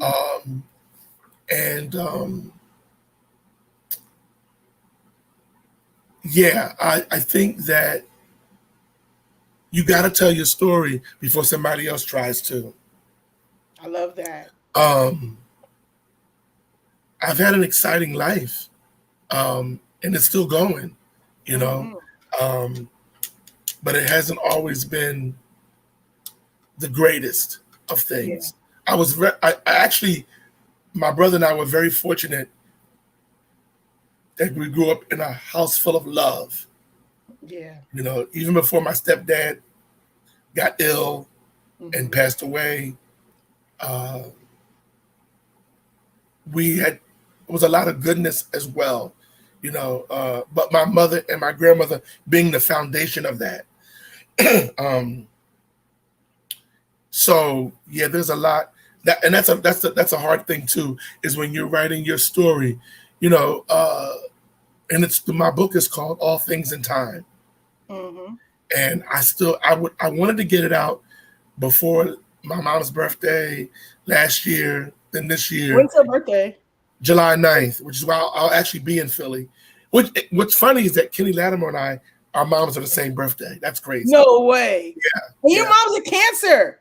July 9th. I'm 19. July 19th. What? Yes. Yep. I got some of that. Mama yes. Yeah. And she didn't suffer no fools either. So it's hard writing your story because every time I'm writing a chapter, I think about, I forgot this. And then there's some people that, you know, I kind of talk about. I'm glad. Because it's a testimony. It's your life, you know? And in order for us to get these lessons, because you reading biographies all the time, and the more transparent people are, the better we get to understand and tap into. But you have to, but when it's coming from a place of not trying to hurt anybody. Yeah. Yeah, it's hard. Because I have some stories. But you're a writer, Don. You can figure it out. I won't tell you the story, but it's in the book. I have a really funny, wonderful story. I think I was 13 or 14 about Patti LaBelle and going to her house unexpected, uninvited. Did she let you come in? Of course she did. Oh my God. And her husband looked like, who is this? And we had a wonderful conversation. And I took friends. And my mom said, where are you going? I said, I'm going to Patti LaBelle's house. He said, does she know you coming? I said, no. He said, you know where she is? I said, yeah. I'm taking the bus and the trolley and we're going to go to her house. And I went to her house and rang the doorbell. Wait, what did Patti do when she opened the door? Wait, did Patti open the door? First she said, hello, through the thing. I said, hey, Patti, it's Donald Welch. And she said, hold on. And she came and opened the door. And I said, I just wanted to come by. No security. I said, I wanted to come by and see you. Well, I had met her as a kid through my aunt took me to a show and took me backstage. And I said, I'm, this person's relative. And I just wanted to come. She said, okay. And so I walked past her into her living room with one of my friends. And I just sat down on the sofa. And her husband came through and looked and she said, Armstead, this is Donald Welch. And I said, hi. I said, I know him. How you doing? Didn't know him, And I go into deep stuff in the story in the book, but it was crazy. Wow. I have stories about her. Oh my God. Tam love her some Patti LaBelle. This is like the best story ever. Listen, I got some stories about Patti LaBelle. Oh my God. The group LaBelle and just, and then I went back another time with a girlfriend. I said, come on, we're going to. She said, so this time, her husband opened the door and he said, well, Patty's getting ready to go out of town. I said, okay, I just want to stop by and say hello. And so he looked out and I came. I said, hey, Patty. I came on in the house and she was getting ready to go somewhere. She was all made up. And I said, oh, this is Sonia. And Sonia was like this. She was really quiet. And I said, you better act like you, I said, you a fan. You better say something to her. I was 14. Oh my God. So and then we became, you always been you. You always been you. And then we became friendly. She gave me her phone number.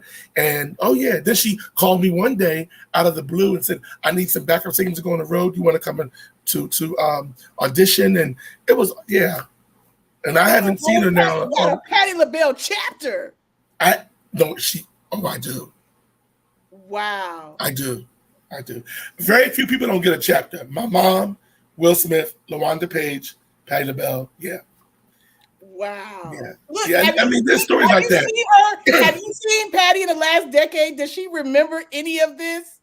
You know what's funny? I saw her son at the airport, and I remember he's now a grown-ass man managing her. And I went over to him and I said, Zori, you were 5 years old when I would come to the house. You were playing in the yard in the truck. You have no idea who I am.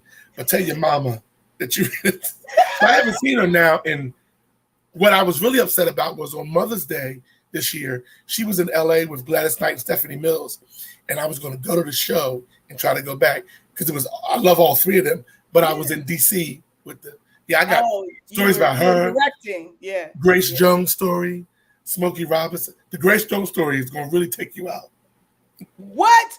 And you know what? I just watched Grace Jones' documentary on HBO Max, and I had no idea that her brother is the pastor, Noel Jones, whatever. Is that his name? Pastor Noah Jones.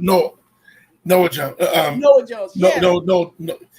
I know nothing about Grace Jones. I need to know about Grace Jones, so I watched the documentary. It was excellent, and I feel like I know. I got a story about her. I got a story about sneaking into.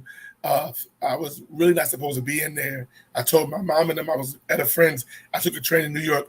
I got into Studio 54 several times, dancing with Bette Midler and LaToya Jackson, and I remember. Not LaToya. Oh yeah, and I remember LaToya. Hold on, this is what's funny about LaToya. I think Michael Jackson's song was out called "Don't Stop Till You Get Enough," right? Yes. And I kept saying, you know, the part is da da da da. Yeah. So I was saying, people at the bus stop, and she said, "That's not what they're saying." That's not what he's saying. Oh wait. But black people can destroy some lyrics, can't we? Oh, I remember one time with Kathy Sledge, who I loved. That was my crush as a kid. Her and Irene Cara. I was talking to Kathy Sledge one time, and the song "He's the Greatest Dancer." I thought she was saying, "I wonder why." She's like, "Nah, it's oh what wow." He's the greatest dancer. Oh, what? Wow. I was like, oh, okay. We can make up our own lyrics. Don, I'm glad you're writing the book because all these stories are amazing. And then I have my Nina Simone story where she sort of said, I'll see you in court. You know, I got a lot of stories. Oh, my gosh. He name dropping big people, y'all. Nina Simone, Grace Jones. And all of them wasn't nice. Yeah, that happens. Some of them wasn't nice. That happens. But yeah, it happens. It's all good. But I hope people like laugh at, oh, Jesus, the Little Richard story at the Grammys. See, that's why you got to wait. Hold up. I snuck into the Well, no, that's not true. I didn't sneak in. I got invited to a friend of mine that was working, I think, for Michael Jackson or the Jackson 5. And I took the train to New York. And it was at the Grammys, and it was the year. The reason why I think it was 1982 is because I think Barbra Streisand was nominated for the song that she did with Bee Gees. And then I'm guilty of whatever the song was. Anyway, I remember walking up the aisle to my seat, and Little Richard was there. And he said, woo-wee, I had these black patent leather shoes on or something, and I had his tux on. He said, ooh, ooh, I like those shoes, and I like what's in them or something. And I remember Liza Minnelli or somebody saying, Richard, so it was something crazy. And I remember all these stories as I'm coming back now to write the book, and I'm thinking, making me laugh, you know. Yeah. The Studio 54 story with Grace Jones is gonna make people laugh too. That's gonna make people laugh. Yeah, it's a lot of little stuff like that. It's fun, but it's like when you realize you've had this crazy life of all, you know, the things. But there are some parts where very hard, you know, you probably gonna shed a tear too, but most of it, and that's why the book is called All Things in Time, because I really truly believe that. You know, all right. I probably wouldn't have released the book while my mom was alive. All her stuff was all good, but just some things that she probably would have said, don't write that. You ain't got it. Yes, I do. Right. Yes, I do. Yes, I do. Yes, Well, is there anything else that you want to share with the people, your audience? No, just watch out for Hush. That's coming on All Black. It's a great cast. It's steamy, it's hot. Think Scandal, Power, Empire, all that stuff. The story, it's a hot story. Great cast, and Octet Productions, who doing wonderful things down there in DC as a production company. Look out for Hush. My stage play coming back Church Secrets. August the 6th, Church Secrets. Very controversial. Come on out. And I'll be doing the film Just Do It, dealing with teenage cyberbullying school kids, and brought into these suicide pacts to do it over line. Yeah, that and the book. I just hope I can get the book out at least within the next year. Yeah, and baby, but every time I go back to writing, then something comes up that I have to do. That I have to push it aside. Yeah, but you got to get that book done, though. Yeah, well, the hardest part about the book, I got done first, and that was dealing with my mom's passing. Yeah. I told my editor, let's get that done first. Yeah, and so that I can get that out the way. That was very hard for me. I'm sure. Right. I'm sure. And don't forget Baby Girl. That's coming. That's coming. Yes, Baby Girl will be on a network starting, I think, January 2023. I can't say yet which one. Okay. But yeah, I was blessed to be able to have people see the seriousness of that. Have you seen it yet? I have not. I have to try to get you the link. Please do, because I want to see it. Looked, but just the little things that I have seen, I was like, oh, this is for real. Yes, it's hard to take. Yeah, it's hard to take. But I definitely want to see it though. Okay, it's hard to take, but it needs to be seen. Yeah, absolutely. And I applaud you for tackling that, because the awareness is needed. You know, thank you. And anybody can be abducted, just like you said, like that. Yeah, and then it's a lot. Yeah, it's the truth, especially being a woman. Yeah, you can go to Walmart and people could just be waiting for you. So you know, I'm glad that you're writing about that and putting it out there. And well, as far as I'm concerned, in America, no one is more mistreated, misunderstood, and disrespected like the Black woman. Come on. Yes. A word. And that's one of the reasons that I love you so much, is because you really celebrate Black women all the time. Oh, yeah. Yeah. Because my mama's Black. Come on. But listen, that ain't been the inspiration for a lot of people who don't. Yeah. So I applaud, I appreciate that, because we need more people to do what you do, because you don't just celebrate the Hollywood legends, you also give a lot of love to Black women, which is amazing and needed. I have to. Yeah. It's important. But I love that you do it. I love that you do it, because guess what?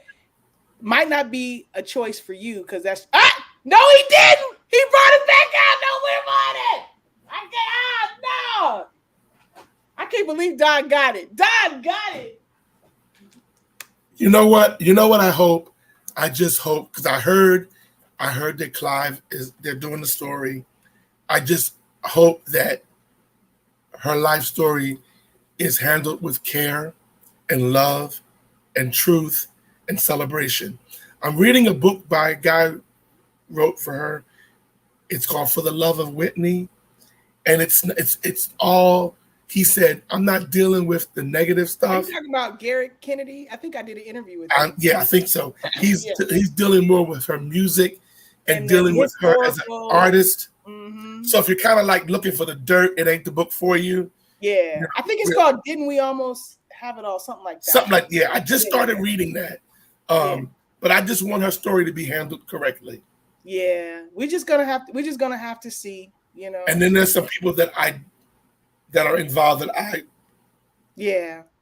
we just go listen, just for the love. We just gonna have to wait and see and hope. But she was a great, you know, she was great to me. She was a great person to me. I think she shared all of herself with the world. And I'm just happy I got a chance to meet her. Yeah. And you know, the crazy thing is, when she did that night for the Love of R&B, I was invited to go. And I didn't go because I was like, oh, I don't want to be in that. It's going to be a hot nightclub. Because Kenny was performing. Oh, yes, he was there. And I so hated the next day or the next couple of days that I did not go. Yeah. I really hated that. And at that time, I hadn't even known Kelly. I just knew Kelly as an artist. We weren't friends or anything. But I said, wow, you should have went. Yeah. Well, I wasn't supposed to go. That was my very first red carpet. Wow. And she stopped and gave me that was like my last moment. She gave, you know, I feel like that was delivered by God. Oh yeah. Yeah. Because there's a whole bunch of people who would have loved to have a hug 2 days before she was out of here. So I'm just grateful because I didn't know. I don't even know if Whitney knew at the moment, you know. So but you know what? It was supposed to happen. Simple as that. It was supposed to happen. So that's something that will be etched in your mind and your heart forever. Yeah. And I think you can tell the way a couple times that she was around you, that she knew how you appreciated and loved her as an artist and what you being in her presence meant to you. I just wish I had that Don B. Welch 14-year-old confidence. Yeah. She did call me and leave a number, but I didn't have the confidence of a 14-year-old Don B. Welch to go, Whitney here? I went to Oprah's house. I got some stories. You got some good. I'm going to need you to write that book. My grandmother used to say stuff like this. They ain't no different. Like she would say something about, I was crazy over Aretha Franklin. Loved her to death.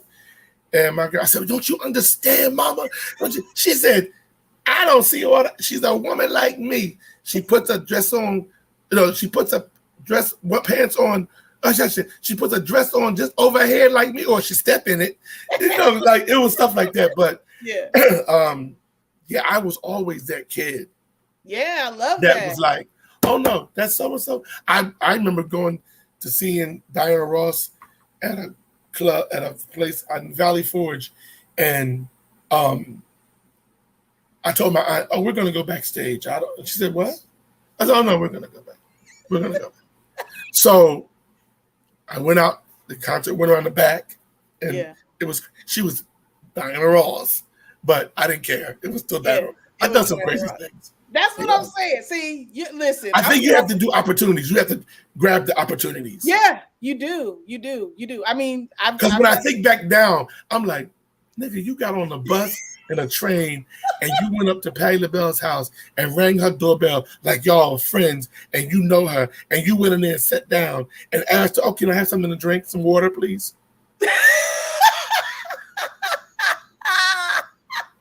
But the fact that it went down. And she was kind every time. Oh. So finally one day I said, okay, you can't do that no more. Finally. But listen, you already got the receipts. You already got the receipts. But then I went to a party she was at and she whispered to say, you don't have my phone number. Give me your phone number. Oh, I love it. You got a million of them. So we're going to be looking out for all this stuff you got coming. You got Hush, you got Baby Girl, you got the book, you got Church Secrets coming in August, on August 6th, up in Burbank at the Colony Theater. Is that? Yeah. So everybody, please, I put the ticker down. Follow Don B. Welch on Instagram. Follow him on Facebook and keep up with his updates. Because don't say no simple shit to me, because sometimes because I will block you. Won't be simple bitching him because he will let you know. But I do want to say this. I think that All Black, I think your listeners and viewers, we need to flood them with memberships, because to go over there and see the content of all the types of films and TV shows and musical, it's $4.99 a month. For the subscription to go to All Black. I think that it's our stuff. Us. Support us. Black media, Black Hollywood. Yes. And support Don B. Welch on everything he got coming up down the line. We did it, Don. In support. Yeah, we look, not one problem, right? Not one problem. See, that's the power. That's the power. Come on now. When we didn't give up, and God said, all right, boom. I think we went a long time too. We had a long interview. We did. But guess what? We ain't talked in a decade, so it's all That's good. true. That's true. But thank you so much. And I'm gonna make sure you see Baby Girl too. Thank you. It's my pleasure. Can you just do a quick drop for me before you go? Okay. Your name. What you're watching Quencie on Studio Q. This is Don B. Welch, and you're watching Quencie on Studio Q. And now you know. Wait, is that Tam? Is that Tam singing that? That is Tam. Don B. Welch for Quencie and Studio Q. Signing out. Thank you so much, Don. Thank you, honey. Have a great evening. You too. And, I'm going to see, me and Tammy Mack are going to see that horror with Ethan Hawke's new movie. What is it's called Black already. Phone. I'm scared already. They said it is going to wreck your nerves. Black Phone. See, I don't. It's already been given like 100, like from Rotten Tomatoes, 100. It's called The Black Phone. We going tonight. Ooh, I am scared of y'all. Yo, listen, Gotta give a report. Can you give a report, a Facebook update about it? I will. All righty. All right. Love you, Don. Love you, honey. Thank you so much for everything. No, thank you. This has been the honor of my night. Oh, and we got it right. All right. Talk to you later. All right. Peace. All right. Bye-bye. Bye. Thank you guys for joining.